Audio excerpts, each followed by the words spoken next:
去年10月，伫台北的西藏路有一台奥多拜为着要闪过路人，汹汹打动规台车安尼出去，骑奥多拜的民众也是摔到大空细哩。不过，这个过路人小姐认为讲代志发生和伊是无牵连，落尾法院是认定讲，这位小姐牵狗仔过车路无行伫咧斑马线，违反交通规定，和事故是有因果的关系，依照过失伤害罪，一审判伊3个月。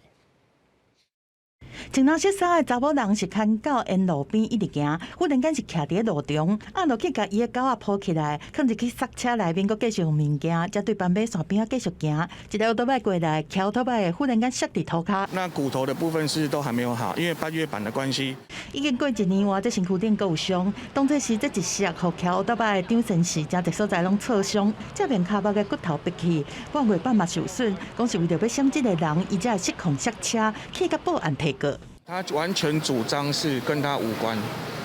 对，态度非常强硬。事发到现在，我也是没有收到抱歉啊，对不起，嘿，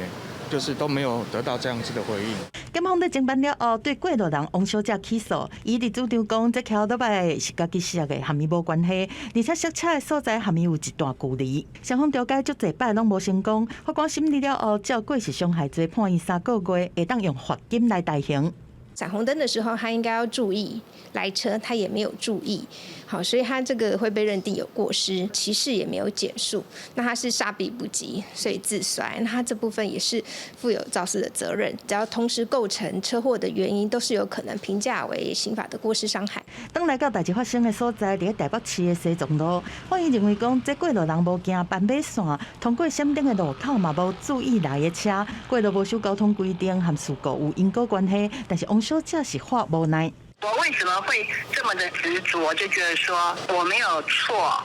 因为8、9公尺绝对刹得住。敢要上诉，王小姐讲会阁考虑，虽然讲刑事的部分暂时就是安尼，但是骑奥多拜嘛有提民事的官司，要求赔超过30万，即么专案阁伫1审在审理当中。记者综合报道。